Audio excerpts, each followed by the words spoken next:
Assalamu alaykum warahmatullahi wabarakatuh.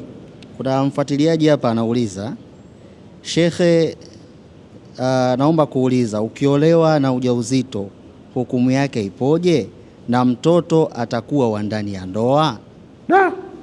Mfuatiliaji namshukuru, katupeleka kwenye ndoa hivi sasa. Mfuatiliaji huyo hivi sasa katupeleka kwenye nikahi. Najibu hilo kuwa swali la mwisho, na hasa kwa kuwa liko nje na yale tunayozungumza.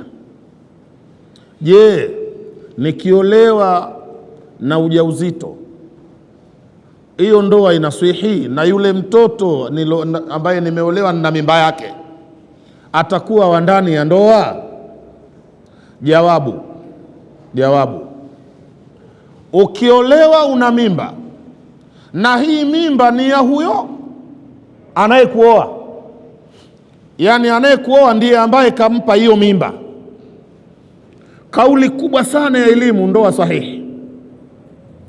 sahihi. Tukisoma kauli ya ndugu zetu madhhab ya Ibadhi, ndugu zetu wa Ibadhi, ndoa batili.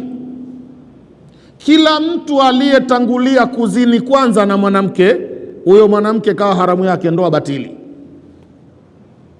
Jumhur na sada Shafiia, aliyempa mimba mwanamke halafu sasa anamuoa, ndoa sahihi, ndoa imeswihi,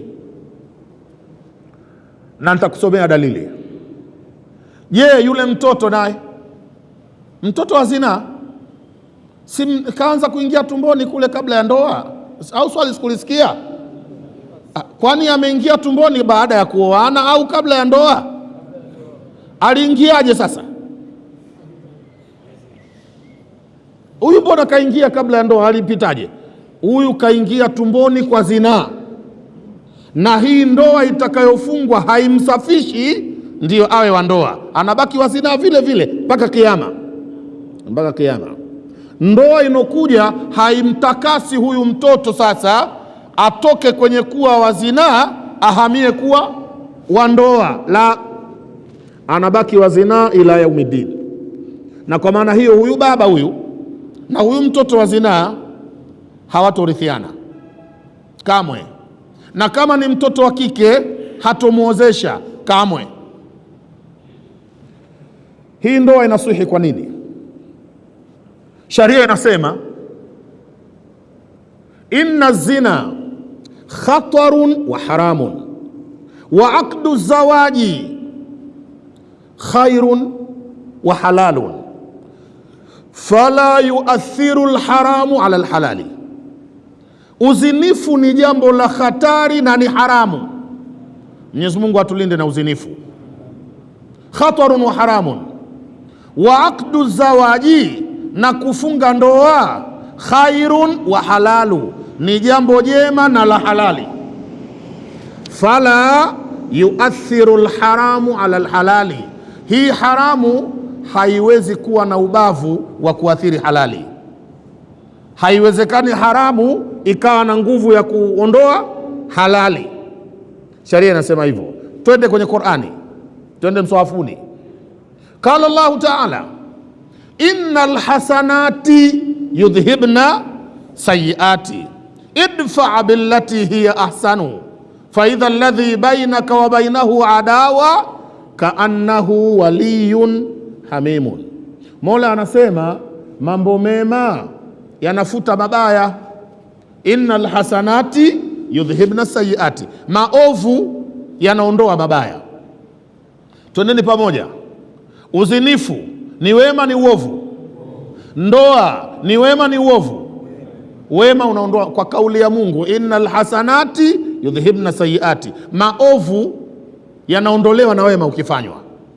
Idfa billati hiya ahsanu, ukifanya jambo ovu pale pale fatisha jambo jema zaidi kufanya, ili jema litaondoa lile ovu. Huko ni mswafuni.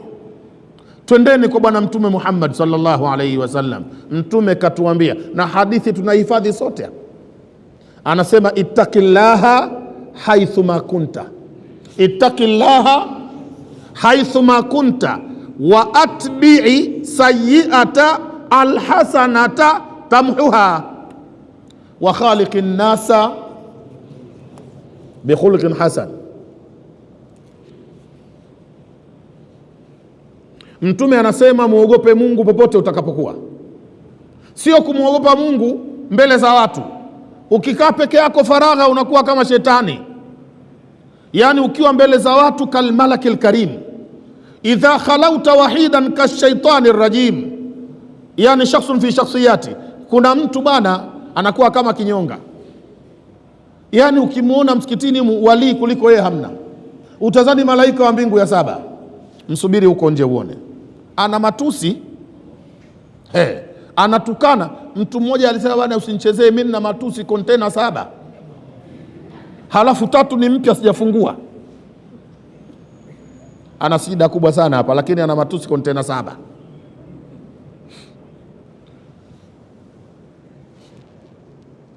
Atbi' sayyi'ata alhasana, Mtume kasema fatisha. Ala, baba kafurahi tayari.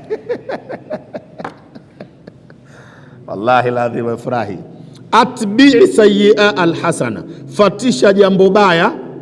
Unaona kazi? Fatisha jambo ovu, alhasana, uleta jema. Ukitenda baya haraka ulete jema, ili jema litafanya kazi. Kazi yake nini? Tamhuha, litafuta lile ovu. Fanya jema upesi sana, lile jema litafuta baya. Ni maneno ya Bwana Mtume sallallahu alayhi wasallam. Sasa hawa walizini, kuzini ni jambo ovu kabisa. Sasa wanafanya ndoa. Ndoa ni jambo jema kabisa. Mtume anasema ukifanya ovu ukafanya jema, lile jema litafuta ovu. Hizi ni hoja, nataka nikupelekeni akilini. Akili pia itumike. Kwa nini? Kwa sababu akili ndio chombo cha elimu. Al-aqlu ya'ul ilmi, akili ndio begi la kubebea elimu. Kama huna akili, elimu haina pa kukaa. Nyinyi watu mmewahi kumuona mwenda wazimu shule? Kichaa anapelekwa shule? Hata hapa tulipokaa, mkimuona mwenda wazimu kaja na anataka kusoma, mtamwacha humo? Haraka mtamtoa, sababu usalama wenu ushakuwa mashakani. Akili inasemaje? Hawa watu wameshapendana, hawa mwanamke na mwanamume washapendana tayari, halafu wamefika mpaka kwenye uzinifu tayari, halafu unawahukumu wasioane. Bwana, hawa wasioane hawa. Ikiwa hawaoani, maana yake waendelee na nini? Sasa ni akili kwanza. Tumemaliza msafuni na kwenye hadithi, na akili itumike. Toka hapo hawa wanazini, we unasema ndoa haitoswihi watu hawa. Ikiwa hawaoani, unaruhusu kiendelee kitu gani?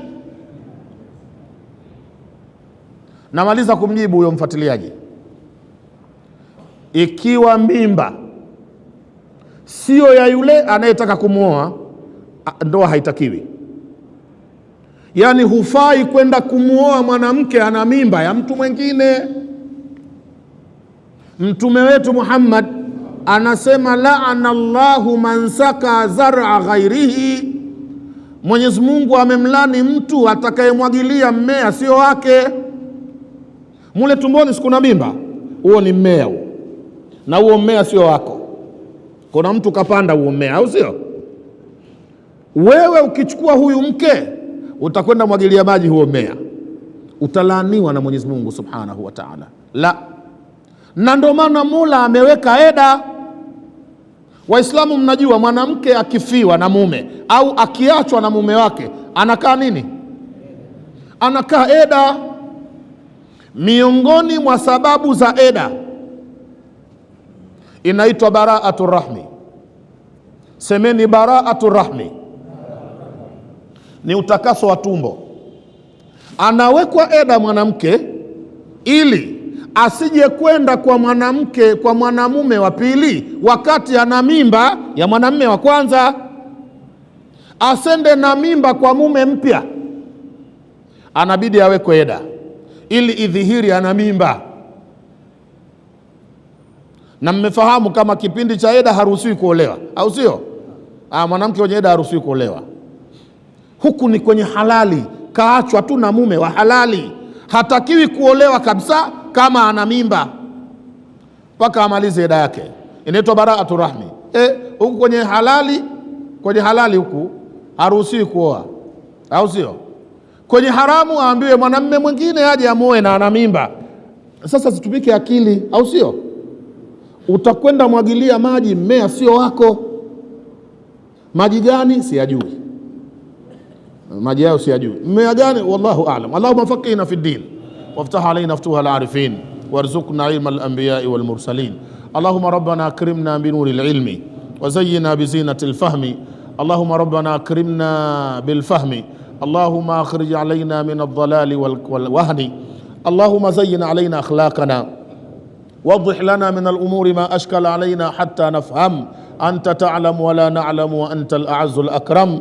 اللهم ربنا فاجعل أولادنا في بيوتنا علما ولا تسلط علينا بذنوبنا ظالما وفعل فينا هكذا إلى يوم القيامة. وصلى الله على سيدنا محمد وآله وصحبه وسلم والحمد لله رب العالمين.